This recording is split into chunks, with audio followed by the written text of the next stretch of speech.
Podcast 4K, The Second Coming. I am one of your hosts, Assy McGee. And I ain't into white dudes. I am the other white meat. The other white mate. This week we are here to do the second Frehley's Comet album, Second Sighting. Kind of a big difference in opinions on this one all across the board. Me personally, not as good as the first album. That's my opinion, but we'll kind of see what everyone else thinks here. Comments and polls. Yeah. All right, so we got a few comments on our last episode, which was the Vinnie Vincent Invasion All Systems Go episode. We got a comment from Marco. There's more to his name, but I suck at pronouncing things. So it looks like Amadeus. Something like that. Marco. Amadeus. Yes. Yeah. He says, the best album. So thank you for that comment, man. I know that was another bit of a divisive album, but I think I agreed. As far as the Vinnie Vincent Invasion albums go, I definitely preferred that one. Yeah, I would say so. Rain in Adamstown also left a comment on that episode. He says, Vinnie hates this album, but it is better than the first Disaster.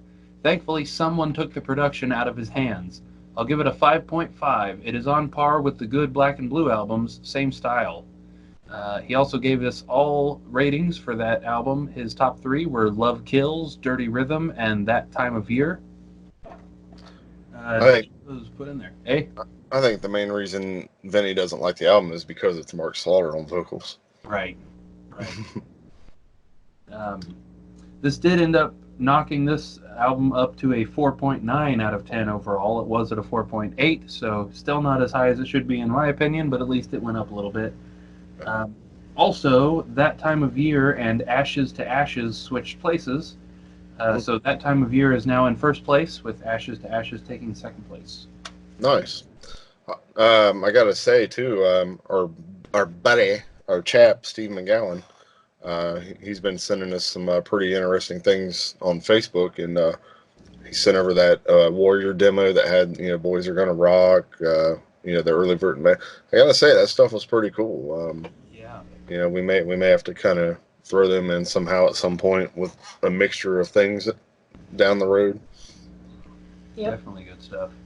Yep, and that stuff might be on that Vinnie Vincent Warrior collection. That's true, yeah. And very, very cool. I honestly kind of liked that version of Boys Are Gonna Rock better than the album version with Vinnie on vocals. Yeah, definitely some cool stuff. Here recently, Steve has been like our guy for the weird underground stuff. Yeah, he's our dealer. Yes, it's been awesome. You guys heard this stuff, man? Gotta listen to this. Yes. But I'm not into I'm like, I'm into white dudes. We also got a second comment from Rain in Adamstown. He says, can't wait for the second sighting episode. Here it is. Love this album since it came out and still listen to it 3 to 4 times every year. Fantastic production and the perfect mix of Ace hard rock and Howarth arena-oriented rock. I give it a 9. Very difficult to rank the songs. I love them all. His top 3 for this album are Insane, Time Ain't Running Out, and Juvenile Delinquent. Well, like I said, man, it's all across the board, and that right there really tells me that, because hey, yeah, I respect your opinion, man. So definitely, yes. He also noted there, I never skip a song. For me, this one, Trouble Walking, and Spaceman are the best Ace albums. I have a feeling that you will destroy the arena-oriented rock songs, haha, but let's see. Thank you there, Eli, for telling me what in the crap AOR is, by the way. Yes. I'd never seen that. Did I miss that? What AOR means? Oh, is that what that means? It's okay. Areola ointment rub is what that stands for. Oh no. Perfect. That changes the dynamic of that whole comment. We also do have Steve and Rochelle McGowan's picks for this album. Both of them ranked this a 5 out of 10 overall. Steve's top 3 were Time Ain't Running Out, Insane, and It's Over Now. And Rochelle's top 3 were Fallen Angel, Time Ain't Running Out, and Insane. Insane being number 1, correct? Same. Yes. Okay. Rock class. Wow. All right. So the polls this week before we get into album info. Definitely some interesting stuff that came from last week's polls. We had 3 absolute knockouts, which was I wasn't sure how to go on that. So our first one from last week was Into the Void versus New York Groove. New York Groove just crushed. That was a 73% to 27%. Oh, wow. Yeah. I figured it had been a lot closer at least. Exactly, yeah. That chafes me a little bit. I mean, Mm. I've never really liked New York Groove, if I'm being honest, so I'm really sad that Into the Void lost that, especially that bad. Yeah. Also had Bang Bang You versus Calling Dr. Love, and let's be honest, no one would have called that one wrong. Of course, Dr. Love won with 90% of the vote. I am impressed Bang Bang You got any votes, though. So, I do like that song. Thanks to those 2 people that voted for it. Yeah. I was one of them. Full disclaimer, I do really like Bang Bang You. But Yeah, I like them both, so it against wasn't. Dr. Love. It was hard to choose. I chose the underdog this time. Yeah.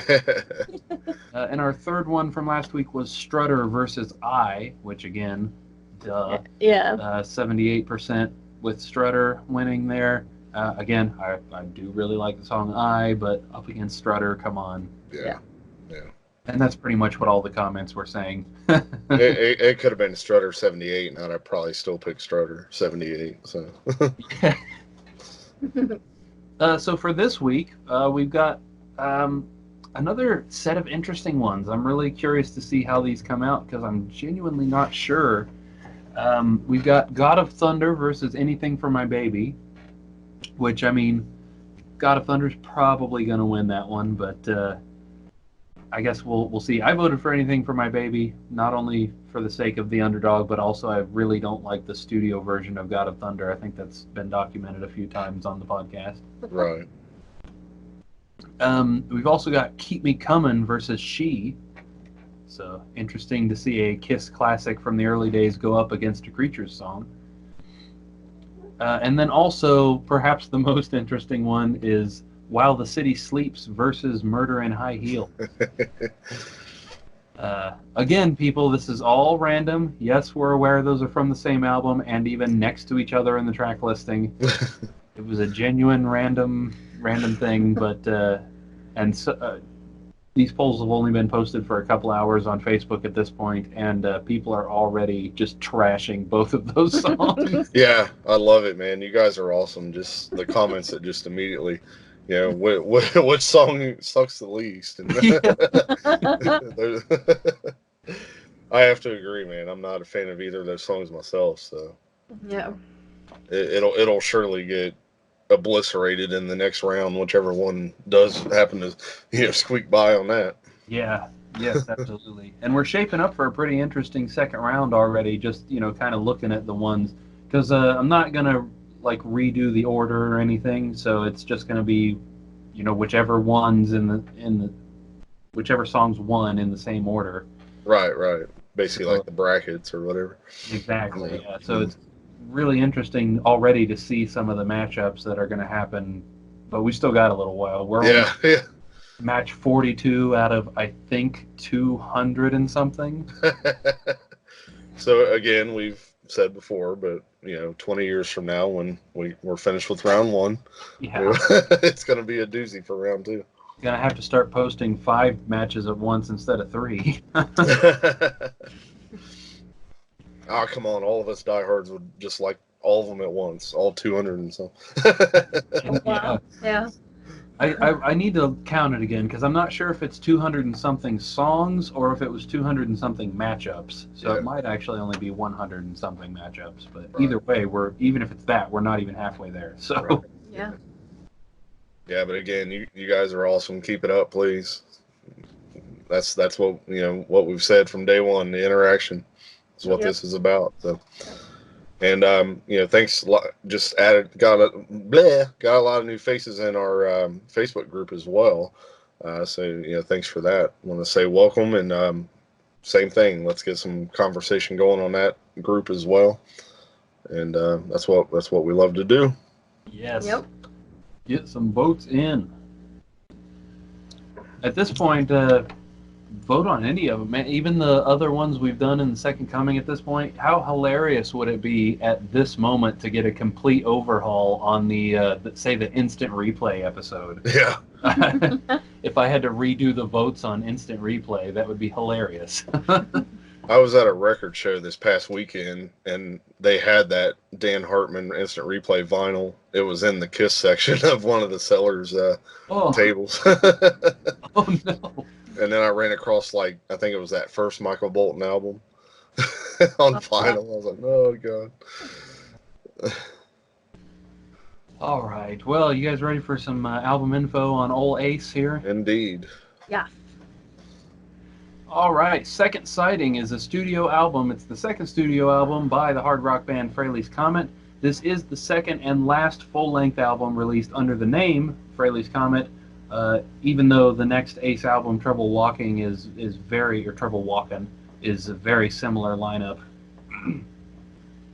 So I guess that was kind of a last-minute thing that he decided to just put it out as Ace Frehley instead of Frehley's Comet. So interesting stuff. This album was released May 24th, 1988. It was recorded at Media Sound Studios in New York City and produced by all of the members of Frehley's Comet, Scott Mabuchi, John and Marcia Zazula, and for some reason, Eddie Trunk. I don't know. Let's throw him in there. He was just there one day. Yeah. They went in, they're like, hey. He turned a knob. Yeah, apparently, yeah. I'm feeling like that's maybe a Wikipedia mistake. I don't see how. I don't know. He is listed on the inner sleeve here on the vinyl. All right. Huh. All right. So what do we got here? Some interesting stuff. We did end up with a lineup change, just a very small lineup change from the first album. We've got Ace Frehley on guitars and lead and backing vocals, Todd Howarth on guitars, keyboards, and lead and backing vocals, John Regan on bass guitar and backing vocals, and also the new face is Jamie Oldacker, replacing Anton Fig on drums, and he's also listed as backing vocals as well. We've got Gordon G.G. Gibert, or Gebert, I don't know, who did sequencing assistance on Dancing with Danger. And then, of course, we've got the list of producers again here. Kind of an interesting bit, Dancing with Danger is actually a cover of a song recorded by a band called Streetheart. Yeah, and eventually a couple of members of Streetheart went on to be in Loverboy. Oh, cool. That is cool. Huh. Yep, so definitely some different stuff on this album. I'm kind of curious what ended up happening with Anton. Why did he end up leaving? And then Jamie didn't stick around. Jamie's actually not really that much of a rock drummer. If you look at his discography, he's got a lot of like Freddie King and Eric Clapton, Peter Frampton. Second Sighting is really the only like hard rock album he's ever done. Mostly he does more like bluesy stuff. Oh. I'm just totally guessing here, but I'm thinking that this was probably around the time that Anton was became the full-time drummer for the Late Show, David Letterman or whatever. Yeah. So I'm thinking that's probably what ended up taking up his time, and I could be wrong, but so I think it seems like he was doing other music projects too as well. So maybe I'm not 100% on that, but it would be nice to know. Right. I wonder if it says on his personal Wikipedia. I'm actually not sure. And for whatever reason, on the inner sleeve, we have these weird drawings. I'm assuming that's the acorn from the last track of the song, of the album. This here, whatever. I totally thought it was something different when I first looked at it. What is that? It's just like it's a shoe with the jeans over it, like almost like they're standing. Oh, okay. I see. Yeah, like when I first glanced at it, I was like, "What the?" I thought it was something different, Yeah. something phallical. Yes. When you Yeah, first held that up, I was like, "What did I just look at?" exactly. They probably did that like that on purpose, honestly. Yeah, and then just total '80s right here. Like there's one of the thanks where they thank a representative from LA Gear. It's like that was like the '80s apparel at the time. It was like, oh, so '80s. So funny. LA Gear. All right, so starting off the album is, of course, Insane, which was, again, I guess technically like a single or maybe the most well known track off of this album. This is number 2 for me. So the album opens up, we get a drum and eventually bass groove comes in. Kick drum has a lot of low end and, really thumps your chest on this. I'd noticed right off the bat. I was pretty impressed with that drum sound on here. Ace has the vocals on this one. Pretty cool harmonies in the pre-chorus. Pretty solid opener, and really enjoyed this one. Yeah, this was my number 4. Um, yeah, that the drum beat at the beginning, it was a solid start for the album. And the guitar came in at just the right time. I felt like I didn't feel like the drums went too long, and they weren't too short either. The guitar came in at just the right amount of time. And then there was like some sort of drum fill right before the solo that was kind of cool. It wasn't very long, but it was just a little thing.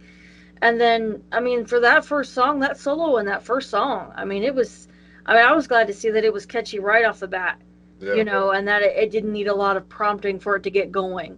Like, I was interested in it right away versus, oh, well, maybe hopefully the next one will be better. You know what I mean? Like, so it was definitely a good way to start the album for sure. absolutely. Yeah. Number 4 for me as well. Man, I love that bass tone. Yeah. Yes. You could hear the bass really well throughout the whole album, but since he was, kind of just on his own with the drums here, that really came true. Yeah. And geez, when everything opened up, just the whole production was great. Yep. And that's the way to start an album as far as just impressing.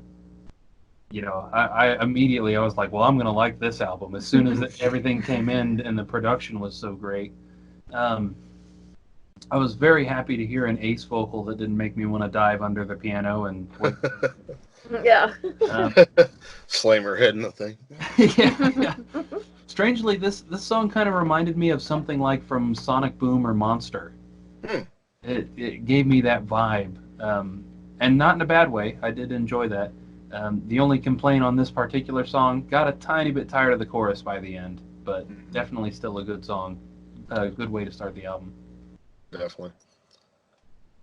Next we have Time Ain't Running Out. This is number 5 for me. Great hearing the mighty Todd Howard's vocals once again on this album.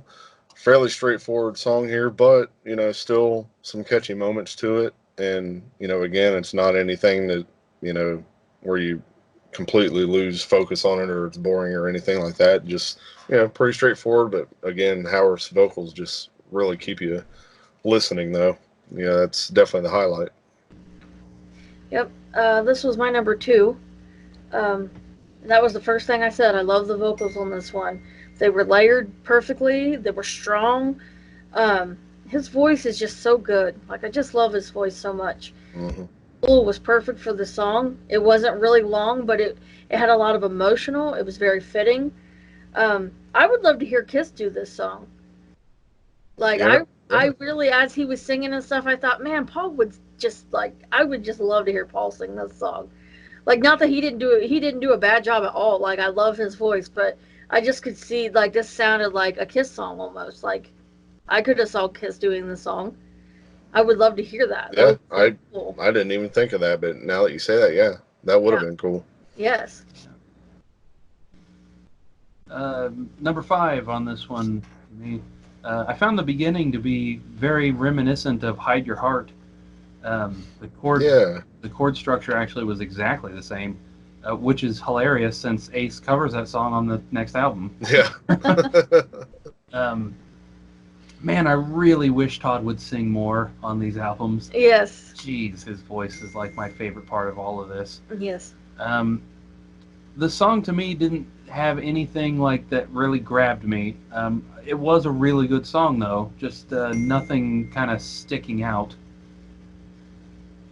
Yeah. Yeah, I know. Like on the last album, we talked about looking at Todd's like solo stuff, and I still need to make a point to try to get some of that because I just totally forgot. But now that we're back on this, it reminded me like, yes, I need to find some of his solo material. Yeah. I did dig out the 4 by Fate CD, Ah, nice. Yes, which I had that's good forgotten. stuff.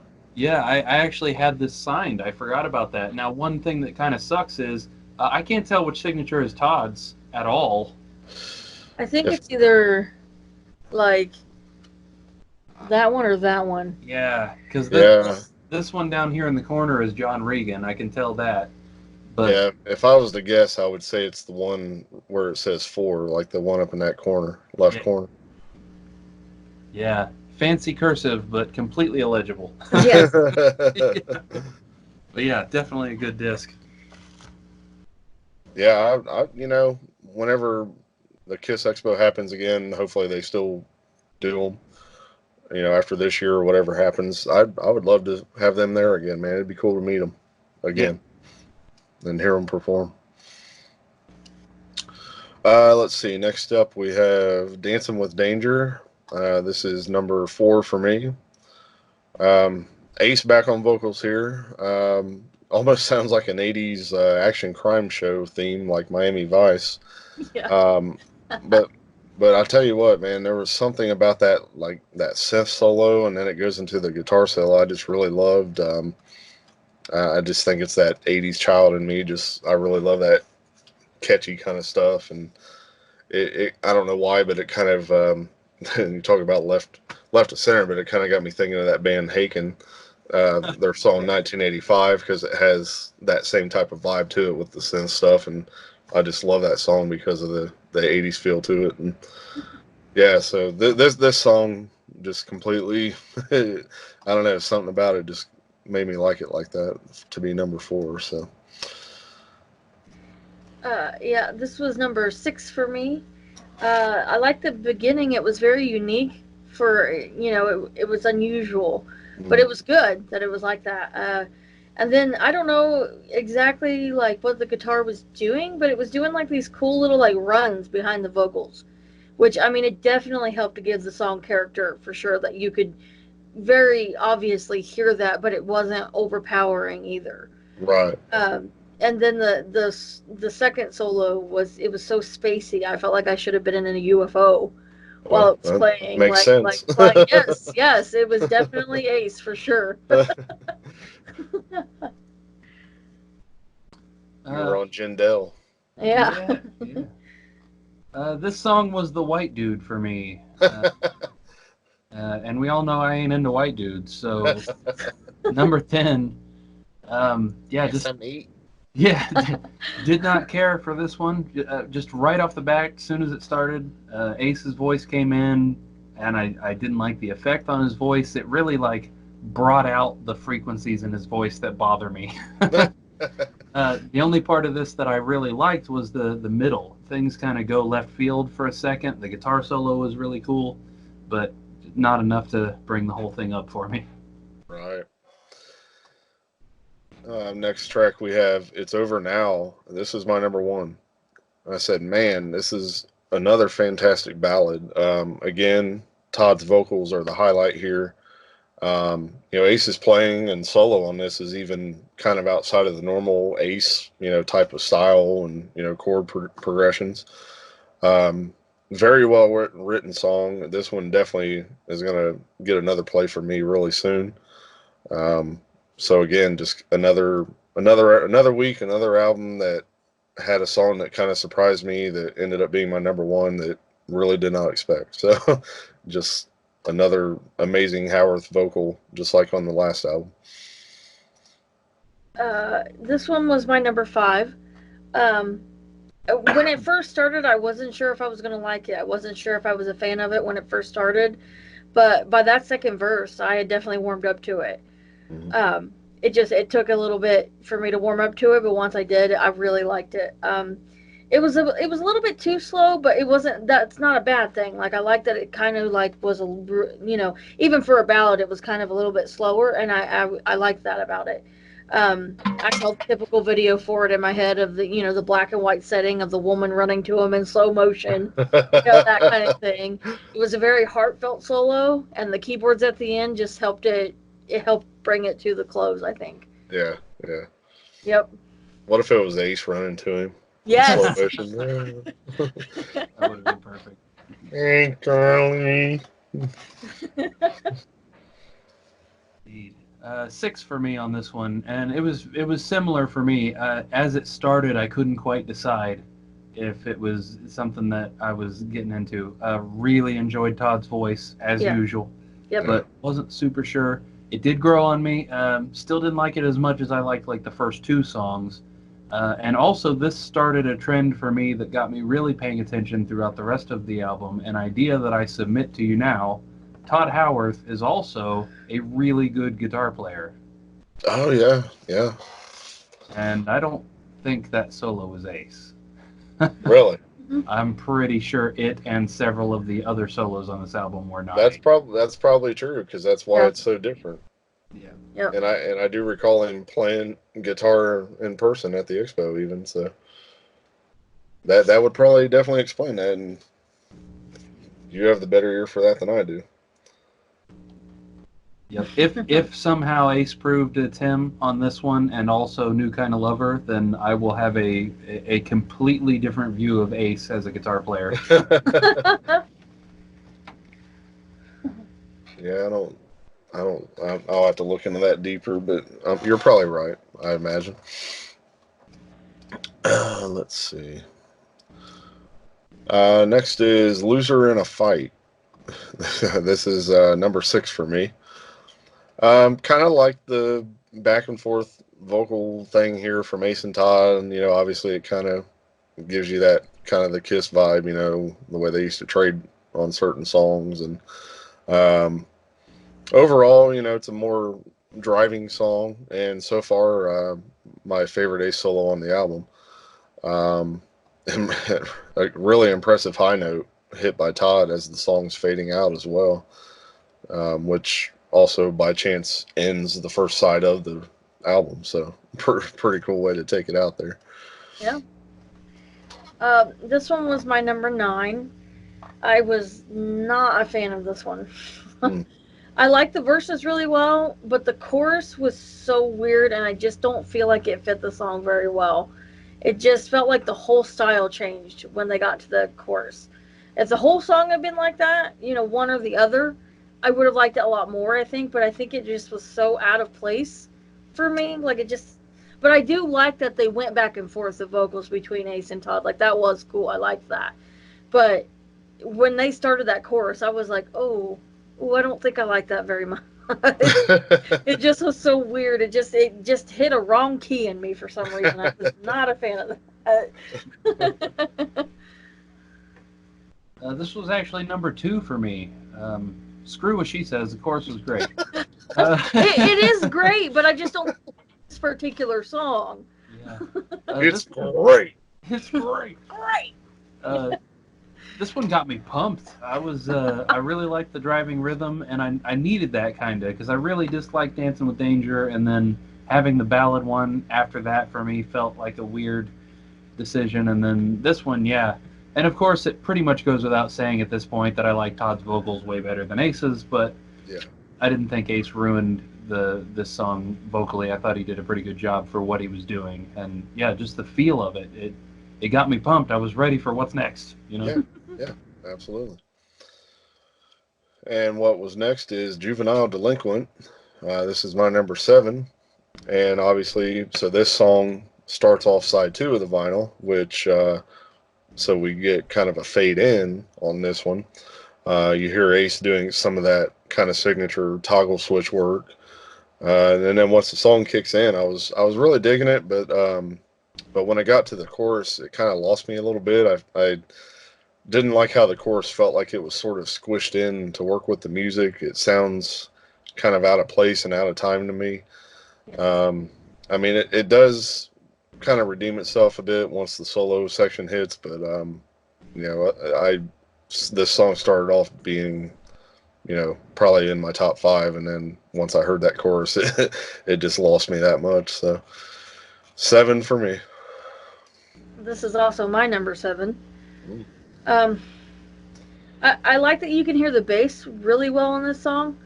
Um, the drums I felt like they were well put together and they were very flowing. But I just didn't really have much to say about this one.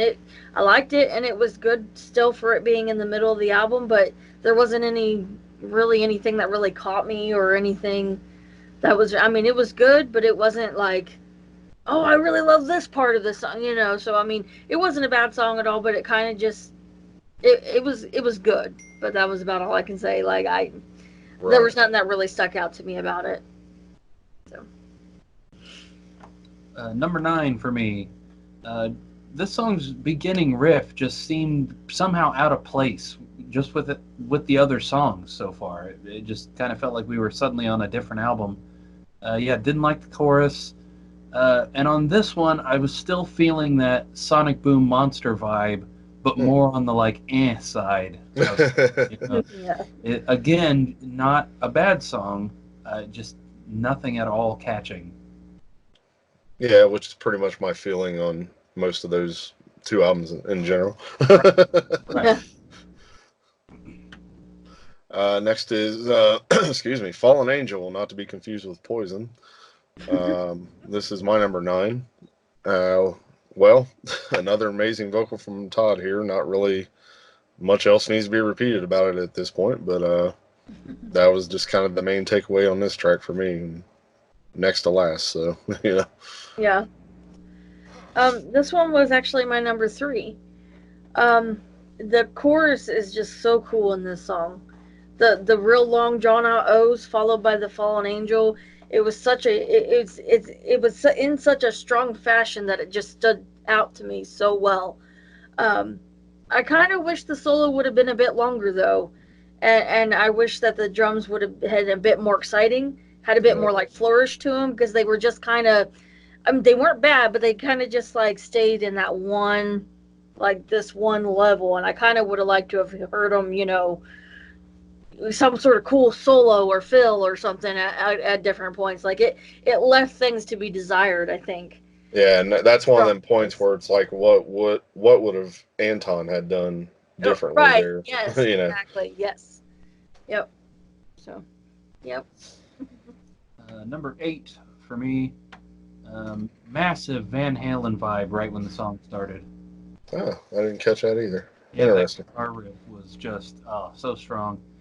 Not so much as the vocals came in, of course. A very, very different vocalist to either David Lee Roth or Sammy Hagar. I liked this song, and screw what she said. The chorus is You can't say that about this song and then like loser in a fight. I just don't see that. Nah, you suck. Every song is screw it. She said the chorus is good. Yeah.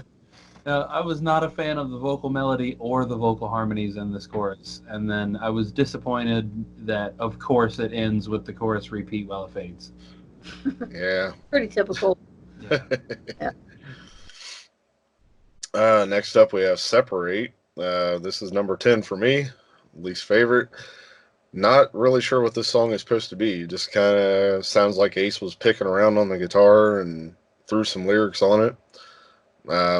And also just, you know, too low energy of a song, you know, compared to the rest of the album too, is just kind of, I don't know, definitely was, you know, still expecting it to get, you know, that energy level to come up even more with, you know, only a couple songs left on the album. So yeah, this one just had me kind of like, what the hell is this? Yep. It's also my number 10. Honestly, boy, I think though, I've matched more with you guys on this one in a long time. Yeah. Honestly, I honestly thought that the most of the album was going to be more like this one. Really? I was not into this song, and I really did not have high hopes after the first Ace album that we listened to. Not that it was a bad album, but it was just kind of meh most of the time. And so far, most of these songs I liked. But I mean, when I heard this one, I thought this is what I thought the rest of this whole album was going to sound like. So I, the solo was the only thing about this song that I liked. Only thing. Yeah. And other than that, I was just, ugh, I did not. Yeah, I did Well, not like this one. hopefully you'll agree after next week. They actually get better from this album Yes, as good. the next album goes. Yay. That's exciting. Like, I'm excited. Like, I Yeah. like. Just too bad it's not still Todd singing in the future. Yeah. Right, yeah. Number 7 for me on Separate, or Separate. Yes. Nice long drum intro starting this one.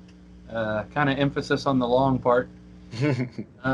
And yeah, I'm glad that you pointed this out, Eli, because I felt the same way. I was getting tired of the mid-pace songs now. Yeah. Yeah. Give me Loser in a Fight again at this point. I'm starting to lose interest. There was nothing specifically wrong with the song, but at this point, it just wasn't keeping my attention. Right. Next is New Kind of Lover. This is my number 8. I say this with all respect and credit. Insert same opinions from Time Ain't Running Out on this song. I mean, to me, they're very close in the same, again with the Todd vocal and, straightforward type song, just to reiterate. But yeah, I mean, I say that in a good way. This Separate's the only one that really kind of had me in, but this song was still enough to keep you into it. So This one was my number 1. I loved the guitar in this song. The rhythm, it was constant. It was upbeat. The solo, it kind of sounded like it was layered a little bit at the end, and that just added so much to it.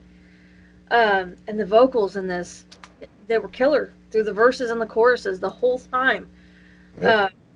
The drums were fast paced. They were solid. This song is what I wish that every song would have been on this album. Like, I loved it from beginning to end. Luke mentioned something about how he didn't think it was Ace playing, and I said, "Is that why I like it so much?" What about the chorus? Do what? What about the chorus?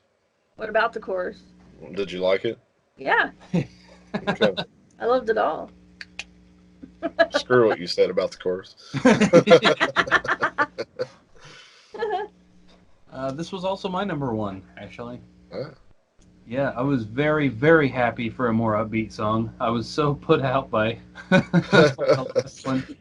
And then this one came in. I even specifically noted that I liked the chorus, actually, which is funny.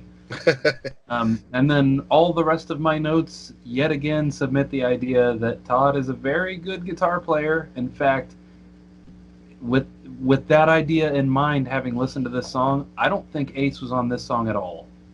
Really? I didn't even think the rhythm sounded to me like something Ace would play. You might be right, because on the liner notes it says words and music by Todd Howarth. Yeah, really wouldn't surprise me there. So yeah.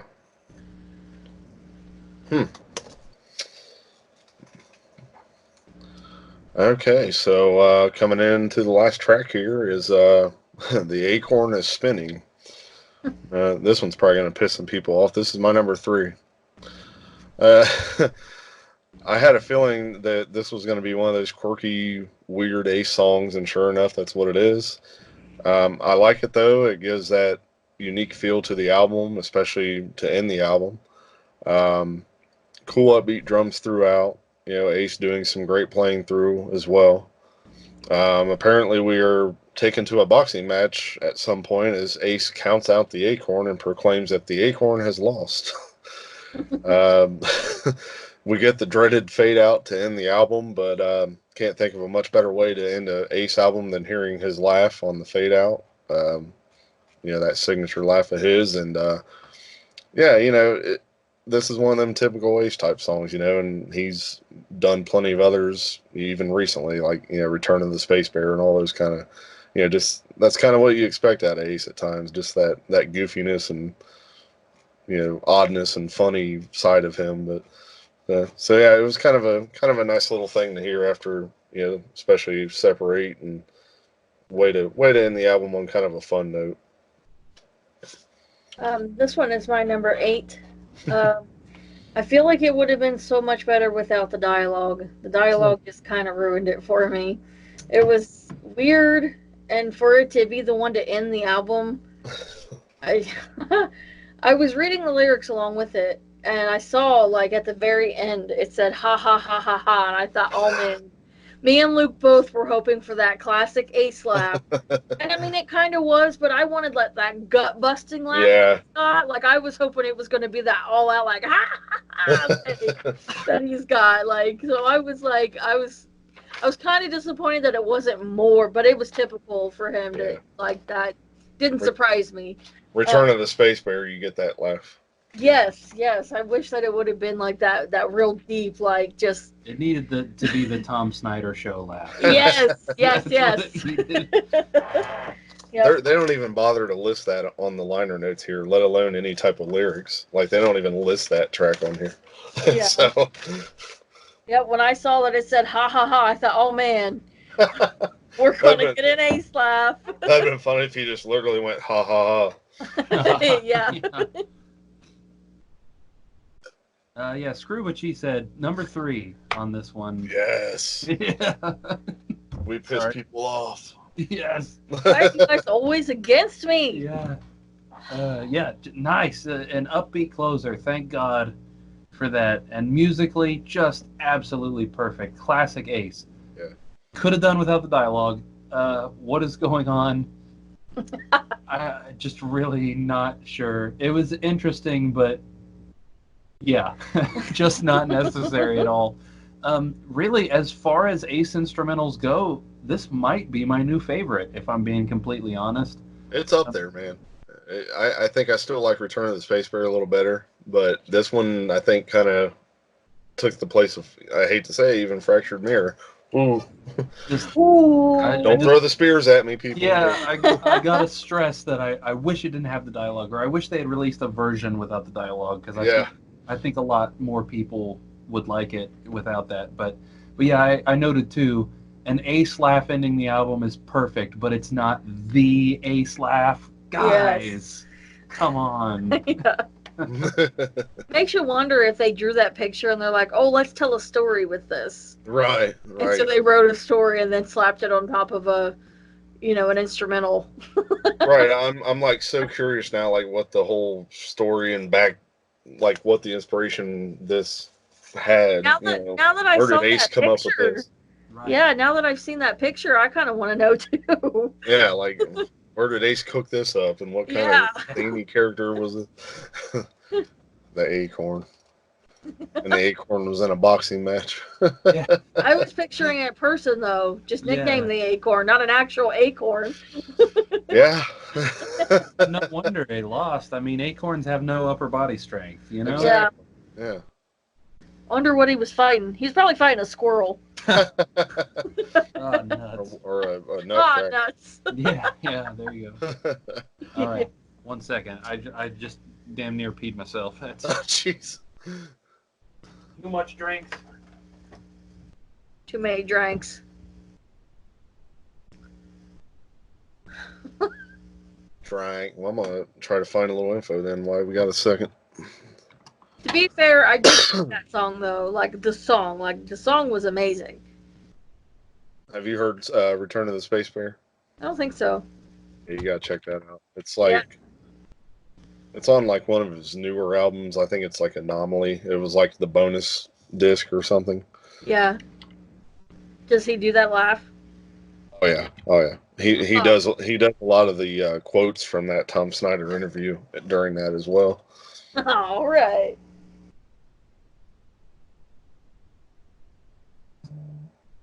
Why is my phone blowing up? Shut up.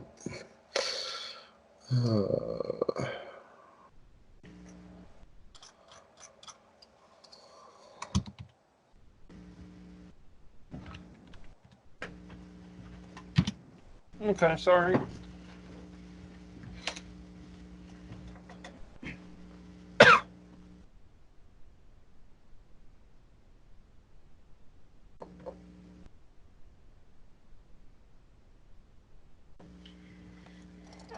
To be continued. According to this thing on Kiss FAQ, it says the story was that they were in the studio recording. They were bored and watching TV where there was a boxing event. They did get the idea from that as sort of a spoof.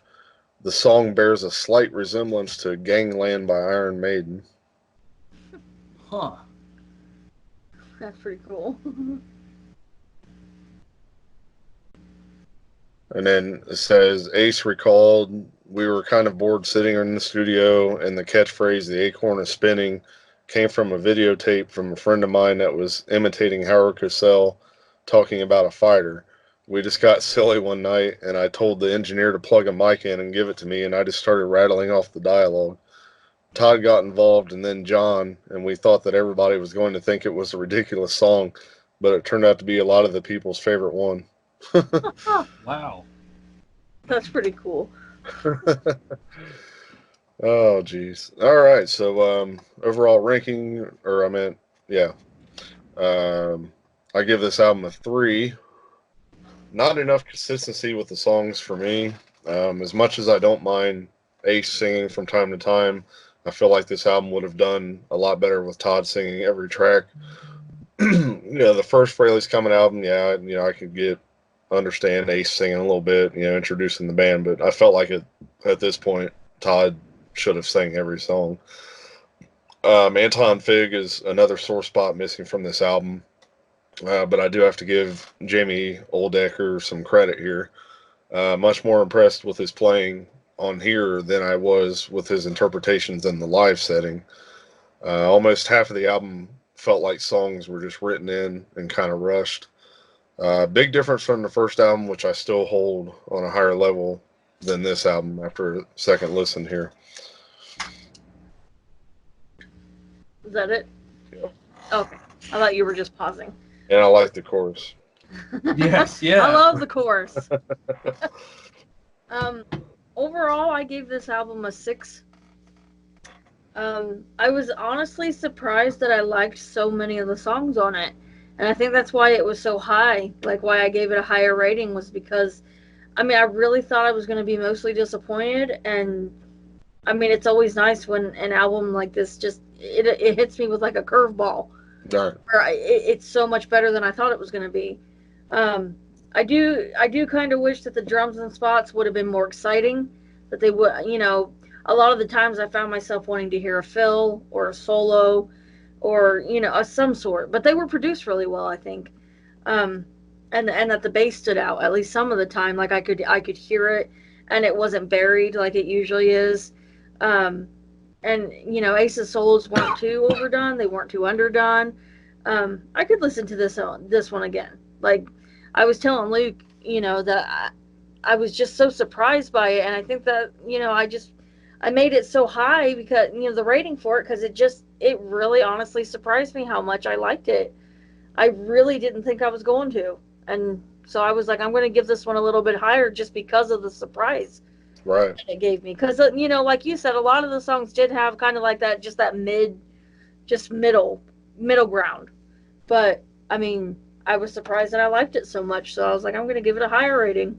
Yeah, I got to say too, like, I know giving it a 3, it doesn't sound that believable, but I am a little surprised too. Like I was expecting it to be a lot worse from what I remember the first time I listened to it, and yeah, it's definitely not, it's not like intolerable, and I probably could. It maybe more as like a background thing. Like if I was just sitting here doing some stuff on a computer and put it on as like a background, but yeah, I would play it again. But there's definitely a few tracks on here that I would listen to on a fairly more normal basis at this point. But. Yep. Yeah, I went with 4 on this one. I think I agree. The first Frehley's Comet album better, definitely. Even I think I might go so far as to say that it just sort of represents them as a band better than this one. This one, having said that though, this one was okay. Definitely solid, but just not what I was hoping for overall, I think. As per usual, I like the songs with Todd on lead vocals far better than any with Ace. Todd's voice is just great, and it fits this style of music perfect. Yep.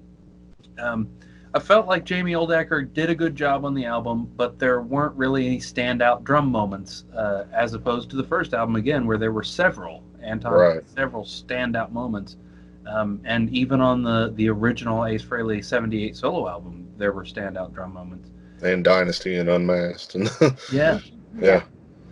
Jamie played for the song and definitely did not do anything complaint worthy, but I was personally hoping for a little bit of flair. Basically the same exact stuff you guys said. Mm-hmm. Yeah. Ace was basically the same old Ace throughout. Nothing particularly impressive, but also nothing bad at all either. I'll give him points for not writing dolls on this one. True. Thank God. Didn't we find out though that his daughter wrote that song? Like He wrote it for his daughter. Oh, okay, that's what it was. Yeah. All right. Still, didn't even really like the song, even though.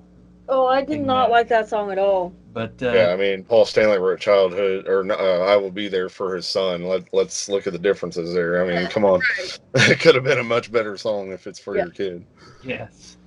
I think the best thing that can be said, just talking overall, is that this is just a middle-of-the-road album. Worth a listen, but nothing really stand out great about any of the aspects. Everything's totally solid. Composition, production, performance, but nothing that really makes me personally want to give it another listen. Right. Yeah, I think that was one of the reasons I was kind of more critical on Jamie, is because I was more I guess the only thing I'd really seen before was like live footage and clips, and I just felt like he was just kind of almost butchering those songs, and it's just like I didn't like his interpretations at all.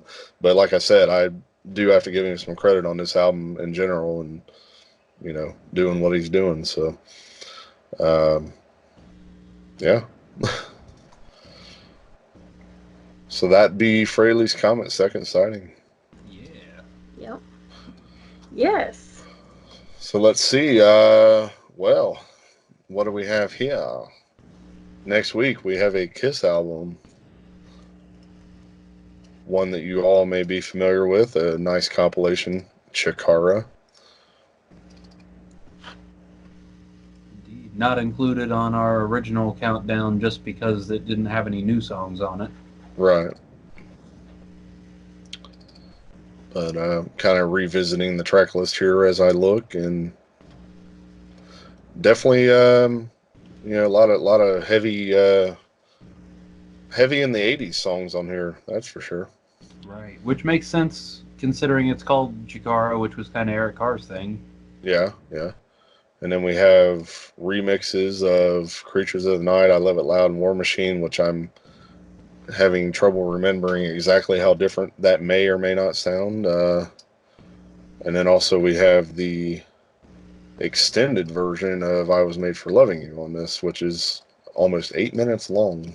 Oh boy, that's not that single version, is it? I think so. Oh.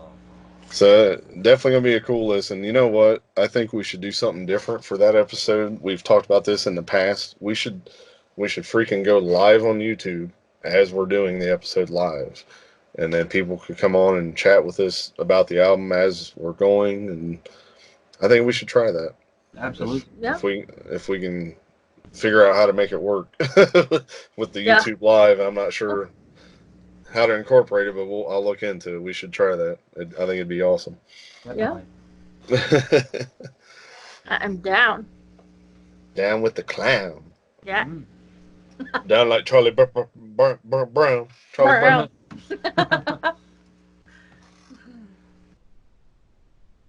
All right, we got the tallies all done up here. Yeah. All tallied. Oh, yeah. Alrighty, so we ended up with a 5.3 out of 10 average overall, which is pretty good. That puts it above middle ground, puts it above All Systems Go. Actually, interestingly, ties it with Live Plus One. Huh. Considerably below the first Frehley's Comet album, which had a 7. So, yeah. I'd say that's fair. Again, middle of the road. 5. Yeah. Totally understandable. Makes a lot of sense. Not the end of the road, middle of the road. Middle of the road, yes. So one tie, not an important one. It's for last place, so that gives us ninth place here, tied for last. Separate. What did we decide? Is it separate? Yeah, it's Separate. separate. Yeah. Mm-hmm. Not separate. Separate. Yes. And unfortunately, the acorn is spinning. Damn. Salty. Salty. Salty nuts. Yes. In eighth place, Dancing with Danger. The acorn is salty. Yeah. Seventh place, Juvenile Delinquent. In sixth place, Fallen Angel. In fifth place, Loser in a Fight. In fourth place, It's Over Now. And our top three for this week: in third place, New Kind of Lover. In second place, Time Ain't Running Out. And in first place, Insane. Okay. Did you say that Loser in a Fight and Fallen Angel were next to each other? Yes. So, two of the weirdo choruses were right next to each other. I like the chorus. Buff, I say. Where was It's Over Now? Fourth. Okay. Not too hateful, I guess. Wouldn't be impossible for it to knock New Kind of Lover out of there if we got some more votes. Yeah. We need a goat mascot to just be next to one of us, and it can give the feedback on the...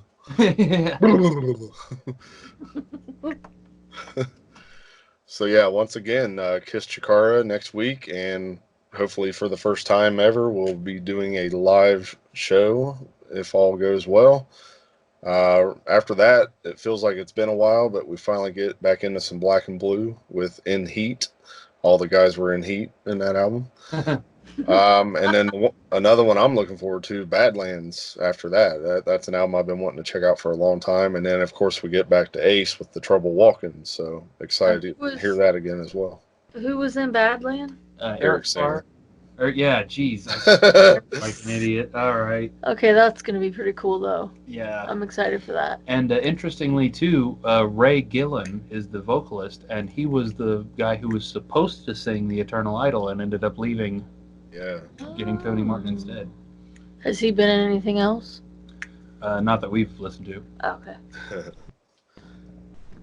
Yeah, so definitely excited for all these albums coming up. Some first time listens, some revisiting. It's going to be cool, and I really hope we can make this work next week to do this live. That would be so cool, and having hopefully some people come on and interact as we're doing the show, and I think it'll be fun. May turn into the new way to do it. Who knows? Yep. If all goes well. All right. So continue to get them votes in for this, second sighting album and everything else, and obviously get them in for Kiss Chikara, and be on the lookout. We're gonna make some announcements on the Facebook page and everything for the live show if it's gonna happen. If we're able to get it all figured out logistically, and we'll let you guys know. So hopefully you guys will be a part of that as well. All right, so till next week then, for Kiss Chikara, we'll see you then. Yeah.